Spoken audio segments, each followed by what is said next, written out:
3rd Congressional District is essential to vibrant local and state economies. Based on your business experience and elected official background, what specific federal programs, legislation, research, or changes in regulations will enhance company and job creation in Colorado? I don't think that the federal government, or many governments, are effective at creating beneficial job environments. I think the governments, and the reason for governments as far as a philosophical background, is they're there as force, and they're there to implement law. For us to be able to create a stronger economy, not only in this county, in our district, in the state, and in the country, is we have to stop with the bureaucracy and red tape that's coming from the federal government. Instead, what we need to do is roll out the red carpet for businesses. I can tell you, as far as working as an entrepreneur and trying to do marketing for a lot of small business clients, as well as with my Colorado real estate license that I never could really get off the ground, that one of the biggest issues is regulations that don't actually have a positive effect for people, for individuals. So I don't think that there are any beneficial federal programs when it comes to actually developing the economy. What we need to look at is monetary policy, our money, the value of our money, our wealth, and our ability to create wealth and pass down that wealth to future generations. So the federal government can work on that, and that will help the economy. But as far as actual job programs, the best thing that we can do right now is get rid of some of the red tape for businesses.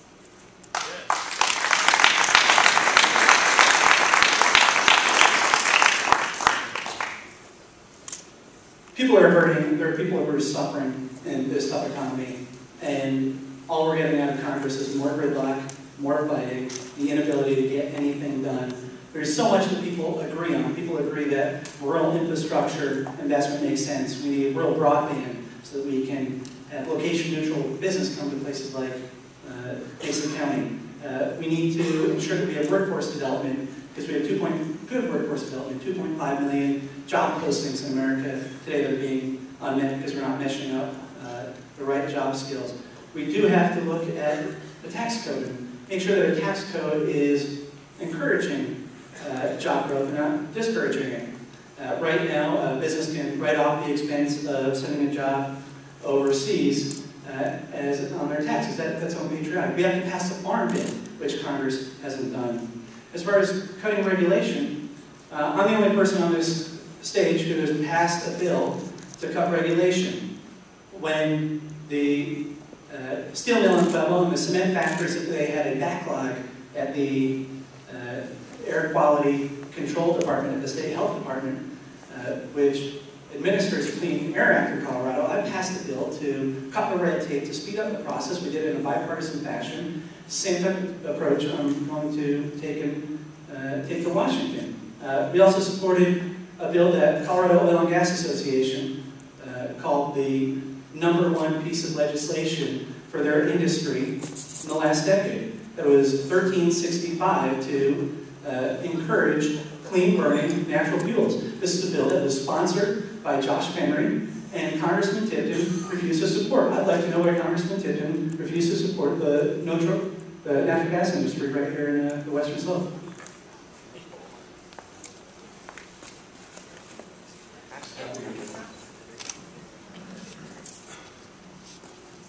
One of the best things that we can do to recognize in this country is government does not create jobs, the private sector actually does.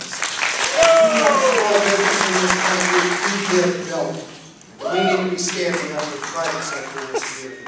I voted for legislation called the REINS Act, to be able to rein in those regulatory concerns that we all have that are hurting, killing jobs in the United States. We just passed another piece of legislation, the Red Tape Moratorium Bill, to make sure that we are not adding more regulation on top of struggling businesses that are already having a hard time to be able to get by.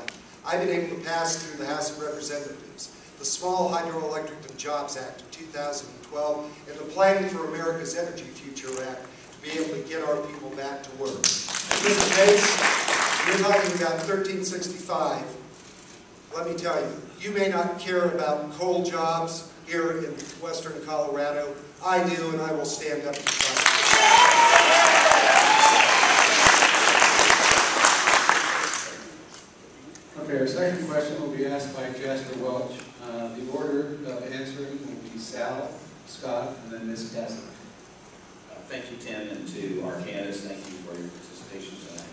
The second question is one about our water. What should be done to ensure adequate water supplies in rural Colorado, specifically in the Colorado River Basin itself?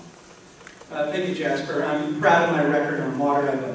I have a strong record in the legislature. I ran a piece of legislation to protect basins of origin from dry up from other communities. I worked with the Colorado River District. The Farm Bureau supported many other organizations. It was a piece of legislation that most of the Western Slope legislators supported. Congressman Tipton, who's in the legislature, refused to support it. I passed a bill to encourage conservation by urban communities because we need to ensure that they're not using as much water as they have to come and dry up our part of the state. I also passed a bill to create a special district in order to clean up one of the dirtiest rivers in the state while making the polluters pay for it. In stark contrast, Congressman Tipton, I misspoke, he did support the bill, but he refused to sign on as a co-sponsor for the Basin of Origin bill. He's had high-dollar fundraisers hosted by Gary Boyce, who was the father of AWDI, the water grab attempt to take water from rural Colorado and send it to Denver. And he refused to support an amendment to a piece of legislation in Congress to study water quality right here on the Colorado River Basin. Our actions speak much louder than words.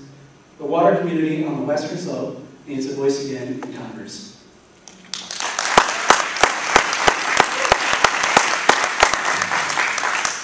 Scott? Water, as we all know, is the lifeblood of Colorado. We were able to hold a congressional hearing that I requested from Chairman McClintock to be able to plan Colorado water storage.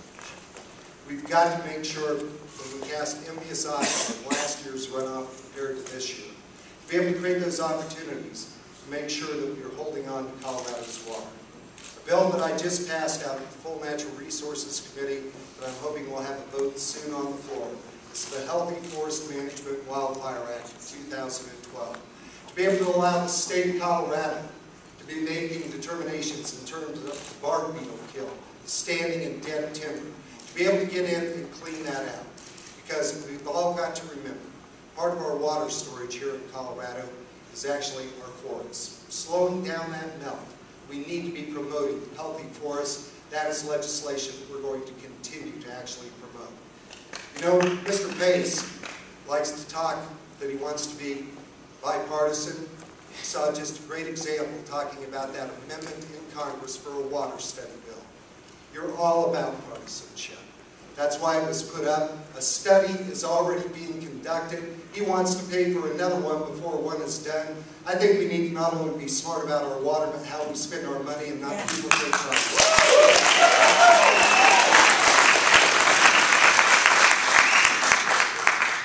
Ms. Cassidy? Of course, to agree with both of these guys, water is an incredibly important resource for our state, as is all of our natural resources. Running for a federal office, as I've kind of mentioned in my introduction, I don't think that the federal government should be dictating policy what we do with our natural resources.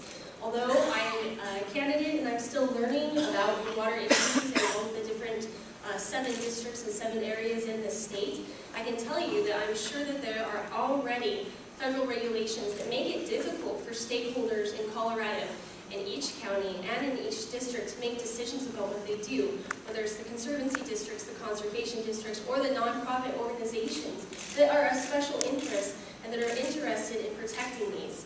I do commend Representative Tipton for introducing the Healthy Forest Management Act, but I don't think that we should have to ask permission from the federal government to do things with our public lands.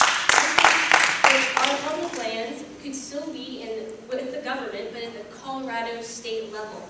And I believe that Colorado citizens should stand to benefit from both the use and the conservation of these lands. So for me running as a federal representative, I would like to work on cutting the red tape and cutting